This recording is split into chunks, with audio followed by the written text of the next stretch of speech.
నమస్తే, welcome to great Andhra. మనతో పాటు ఉన్నారు సీనియర్ పొలిటికల్ అనలిస్ట్ జిఆర్ మహర్షి గారు. నమస్తే సార్. నమస్తే చందన గారు.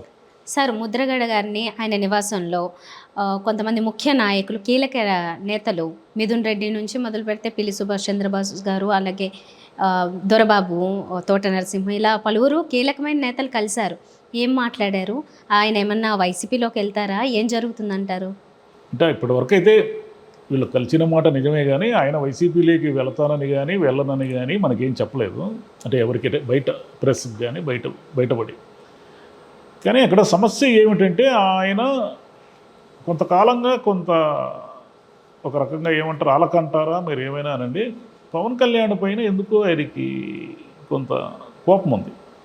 కోపం ఉండడానికి కారణం ఏమిటంటే, సరే ఆయన కారణాలు ఆయనకున్నాయి. ఆయన ఒకప్పుడు కాపునాడు అనే పదమే ఉనికిలో లేనప్పుడు దాన్ని ఇంకా ఫోకస్ చేసి దాన్ని రాష్ట్రం అంతా ఉమ్మడి ఆంధ్రప్రదేశ్లో ఆయన దాన్ని తీసుకెళ్ళి ఒక పెద్ద సభ పెట్టి ఒక కాపునాయుడు నాయకుడుగా కాపుల ఆత్మగౌరవం అనే నినాదంతో ఒక రాజకీయ ఎజెండాని తయారు చేసింది ముద్రగడ పద్మనాభం గారు. ముఖ్యులు అంటే చాలామంది చేశారు, ముఖ్యంగా ఆయన ఆ రోజు నాయకుడు. ఆయన తర్వాత రోజుల్లో కారణాలు ఏమైతేనేమి అంత ఎజెండాని తనను దీర్ఘకాలంగా నడపలేకపోయారు. కాపునాడు అనే ఒక నినాదాన్ని దీర్ఘకాలంగా తీసుకురాలేకపోవడము, మధ్యలో చిరంజీవి గారు ప్రజారాజ్యం పార్టీ పెట్టినప్పుడు ఆయన దాన్ని ముందుకు తీసుకెళ్తారనే నమ్మకంతో కాపులంతా ఆయన వెంట ఉండడం, ఇదంతా జరిగింది. కానీ ఆ రోజు ఉన్న పరిస్థితులు, రాజకీయ పరిస్థితులు, వీటన్నిటి దృష్ట్యా చిరంజీవి గారి మూడో పార్టీకి స్పేస్ లేకపోవడం వల్ల ఆ రోజు తెలుగుదేశము కాంగ్రెస్కి స్పేస్ ఉంది. రాజశేఖర రెడ్డి గారు జీవించున్న రోజుల్లో చిరంజీవి గారికి స్పేస్ లేకుండా పోయింది. అంటే థర్డ్ పార్టీకి ఒక స్పేస్ ఉండాలి కదా, ఆ స్పేస్ లేకుండా పోవడంతో ఆయన 18 సీట్లకి పరిమితమయ్యారు. సరే, అక్కడతో మళ్ళీ ఆగిపోయింది. అది ఆగిపోయిన తర్వాత మళ్ళీ పవన్ కళ్యాణ్ గారు వచ్చారు. పవన్ కళ్యాణ్ గారు ఏదో చేస్తారు అనుకుంటే ఆయన 10 ఏళ్ళు పార్టీ పెట్టారు. ఒకసారి పోటీ చేయలేదు, ఒకసారి పోటీ చేసి మొత్తం అన్ని సీట్లు ఓడిపోయారు ఎక్సెప్ట్ రాజోలు. ఇప్పుడేమో మళ్ళీ తన పార్టీని ముందుకు తీసుకుపోయి ఎన్నికల దిశగా తీసుకెళ్తున్నారు. ఇంత పరిణామ క్రమం ఉంది కాపునాడు అనే ఒక నినాదానికి కానీ, ఉద్యమానికి కానీ, ఆత్మగౌరవ పరిరక్షణ అని వాళ్ళు అంటున్న దానికి కానీ వీటన్నిటికీ ఒక పరిణామ క్రమం ఉంది. ఒక 30 ఏళ్ళ హిస్టరీ ఉంది దీనికి. ఇప్పుడు ముద్రగడ గారు ఏమిటంటే, ఆయనకి పవన్ కళ్యాణ్ గారి వెంట నడవాలి అని అనుకున్నాడు కానీ ఒక దశలో, కానీ ఎందుకో ఈయన తెలుగుదేశంతో పూర్తిగా రాజీ పడిపోతున్నాడు అనే ఒక అనుమానం వచ్చింది దానికి. ఇంత రాజీ పడి ఏదో ఒక వాళ్ళు ఇచ్చిన 24 సీట్లలో మనం పోటీ చేయడం వల్ల ఏమిటి ప్రయోజనము? మనం ఇంతకాలంగా తీసుకొస్తున్న ఈ నినాదానికి అయితే ఒక లక్ష్యం దిశగా అయితే మనం ప్రయాణం చేయడం లేదు కదా అనేది ఆయన్ని. అందుకని లేఖ కూడా రాశారు. ఏమిటి మీకు ఎలా దేనికి ఒప్పుకుంటున్నారు, ఏమిటి రేపు పొద్దున అధికారం లేకొస్తే కాపుల పరిస్థితి ఏమిటి, కాపులకు ఉన్న స్పేస్ ఏంటి, మీకు ఏమైనా పవర్ షేరింగ్ ఇలాంటివి ఉంటుందా అన్నట్టుగా ఏదో ఒక లేఖ రాశారు ఆయన. లేఖ రాసిన తర్వాత ఇప్పుడు ఆయన సైలెంట్ అయిపోయారు. ఇటు పవన్ కళ్యాణ్ వైపు ఉన్నట్టుగా లేదు, వైసీపీ వైపు ఉన్నట్టుగా లేదు. వైసీపీ వాళ్ళు కూడా మా ఇంటికి ఏం రావద్దండి ఎవరైనా గతంలో చెప్పారు ఆయన.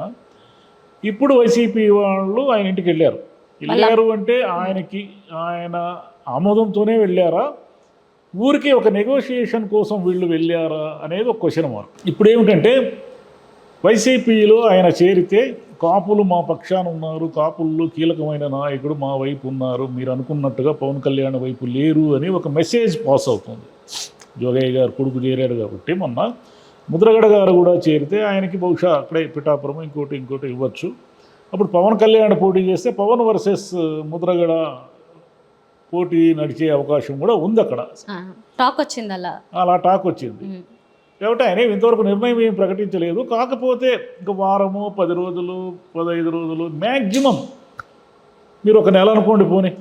ఇది ఫిబ్రవరి 7వ తేదీ, మార్చి 7వ తేదీ అంటే ఏప్రిల్ 7 నాటికి ఎట్టి పరిస్థితుల్లో కూడా ఎన్నికల నోటిఫికేషన్ వచ్చేస్తుంది. ఎందుకంటే 10th క్లాస్ ఎగ్జామ్స్ అనేటివి ఒకటి నడుస్తున్నాయి కాబట్టి, సమ్మరు, పిల్లల ఎగ్జామ్స్, వీటన్నిటిని చెక్ చేసుకొని ఏ ఇబ్బంది లేకుండా మేలో ఎన్నికలు వచ్చే అవకాశాలు చాలా ఎక్కువ ఉన్నాయి. ఈ పిల్లల చదువులన్నీ అయిపోయి సమ్మర్ హాలిడేస్ వచ్చేస్తాయి కాబట్టి ఇక పిల్లలకు కూడా డిస్టర్బెన్స్ లేకుండా ఉంటుంది అనేది ఒకటి నడుస్తూ ఉంది. ఇప్పుడు ఆయన ప్రకటించాలి కదా, ఈరోజు కాకపోతే రేపు కాకపోతే వారము. మరి ఎక్కడ ఉంటారు ఆయన? పవన్ కళ్యాణ్ వైపు అయినా ఉండాలి. వైసీపీ వైపైనా ఉండాలి. లేదు నాకు అసలు రాజకీయాలే వద్దు, నేను ఎక్కడా పోటీ చేయను అన్నాను అనుకోండి, దానివల్ల ఏం ప్రయోజనము? దానివల్ల ఏం ప్రయోజనం లేదు. అంటే మీరు ఒక విషయాన్ని ఆమోదించండి, వ్యతిరేకించండి, కానీ మీ వాయిస్ వినపడాలి కదా. ఎన్నికల్లో పోటీ చేస్తేనే మీ వాయిస్ వినపడేది. ఎన్నికల్లో పోటీ చేయకుండా మీ వాయిస్ ఎలా వినిపిస్తారు? మీరు కాపునాయుడు వాయిస్ని ఎలా వినిపిస్తారు? ఇక్కడ ఏమిటంటే ప్రాబ్లము, చంద్రబాబు నాయుడు గారు ఏమిటంటే, కాపులు పవన్ కళ్యాణ్ వెంట వచ్చి వాళ్ళ ఓట్లు చీలకుండా తెలుగుదేశం జనసేన అలయన్స్కు పడితే మనకు వైసీపీని ఓడించడం సులభము అని ఒక వ్యూహం చంద్రబాబు గారికి. ఇది అందరికీ తెలిసిందే, దీంట్లో ఏమి ప్రత్యేకమైన వ్యూహం ఏం లేదు. ఏమిటంటే కాపులు తెలుగుదేశంతో కలిస్తే బలంగా ఉంటుంది, పోయినసారి వాళ్ళు వైసీపీతో కలిశారు కాబట్టి నేను ఓడిపోయాను అనేది చంద్రబాబు గారి మైండ్లో ఉన్న విషయం. ఇప్పుడు ఏమిటంటే ఆయన పవన్ కళ్యాణ్ని కలుపుకున్నారు, కానీ పవన్ కళ్యాణ్ వెంట కాపులంతా ఉన్నారా అనేది ఒక్క క్వశ్చన్ మార్క్. ఎందుకంటే ఈ మధ్యలో జరిగిన పరిణామాలు అన్ని పరిణామాలు చాలా ఉన్నాయి. పరిణామాలు అంటే ఇప్పుడు ఏమిటంటే పవన్ కళ్యాణ్ జనసేన పార్టీ పెట్టేసి ఎస్ కాపులంతా నా వైపు ఉన్నారు, కాపుల ఓట్లు ఏవి చీలవు, కాపుల ఓట్లన్నీ ట్రాన్స్ఫర్ అవుతాయని చెప్పినంత మాత్రాన అంత ఈజీ కాదు అది. ఎందుకంటే ఒక నియోజకవర్గాల్లో అనేక విభేదాలు ఉంటాయి, వైరుధ్యాలు ఉంటాయి. ఉన్నట్టుండి ఒక ఓట్ అంతా ట్రాన్స్ఫార్మ్ అవడానికి అవకాశాలు అంతా. అంటే పవన్ కళ్యాణ్ కాపుల కోసం ఎప్పుడు నిలబడ్డాడు? ఇతను మా నాయకుడు అని మెజారిటీ అనుకుంటున్నారు అనుకుందాం, కానీ ఈయన నిలబడాలి కదా. నిలబడాలి. తెలుగుదేశంలో రేపు ఈ 24 సీట్లు మినహాయిస్తే, ఒకవేళ బీజేపీ వస్తే వాళ్ళకి ఇచ్చే సీట్లు మినహాయిస్తే మిగిలిన సీట్లలో కాపుల రేషియో ఎంత, కాపుల ప్రాతినిధ్యం ఎంత, మీరు ఎన్ని సీట్లు ఇచ్చారు మీరేనా అడగాలి కదా. ఇప్పుడు మొన్న 94 సీట్లు ఎన్ని ఉన్నాయి కాపులకి? లేవు కదా. కాబట్టి ఈ క్వశ్చన్స్ అన్నీ రైజ్ చేసే పరిస్థితుల్లో పవన్ కళ్యాణ్ గారు లేరు. ఎందుకు లేరంటే ఆయన నేను చాలా వీక్గా ఉన్నాను, నా పార్టీ వీక్గా ఉంది, ఇప్పుడున్న పరిస్థితుల్లో టీడీపీ అలయన్స్తో నేను వెళితే తప్ప ఎన్నో కొన్ని సీట్లు తెచ్చుకోలేను, ముందు కొంతమంది ఎమ్మెల్యేలంటూ జనసేనకు గెలిస్తే తర్వాత రాజకీయాన్ని మన చేతిలోకి తీసుకోవచ్చు, మనం ఒక స్టెప్ ముందుకు వేసినట్టు ఉంటుంది అనేది అతని ఆలోచన. ఒక రకంగా ఆలోచిస్తే అది కరెక్టే.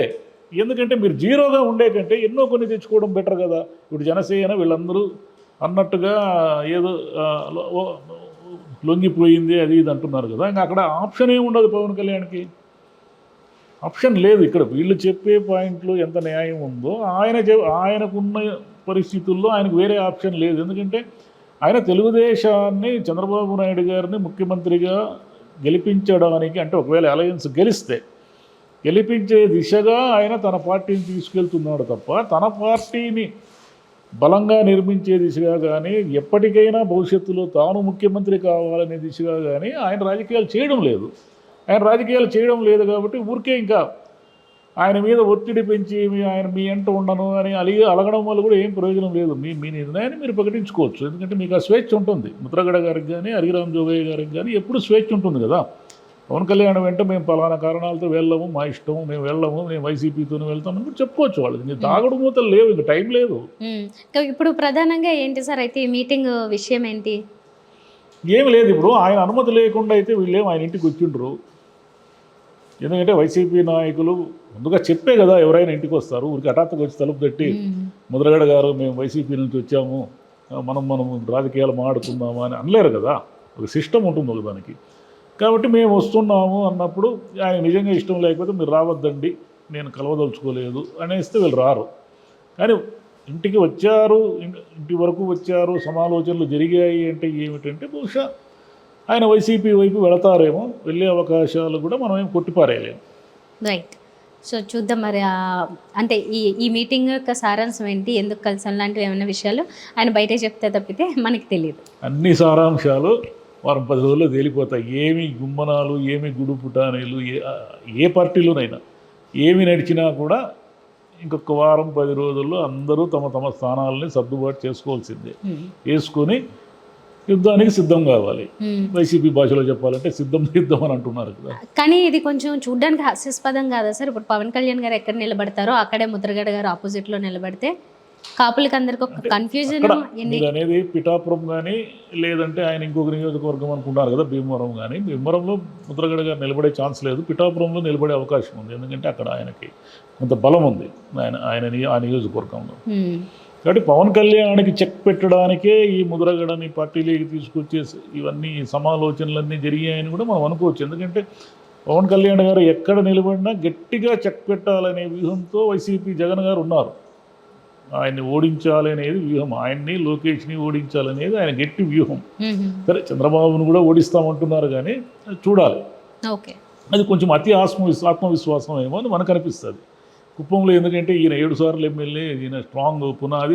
పైగా కుప్పంలో అప్పుడు కాంగ్రెస్ కానీ వైసీపీ కానీ సరైన నాయకుడిని తయారు చేసుకోలేకపోయింది. చంద్రబాబు గారిని ఓడించడం కష్టమా అంటే కష్టమని నేను అనను, కానీ అంతటి నాయకుడిని ఎక్కడ తయారు చేశారు మీరు?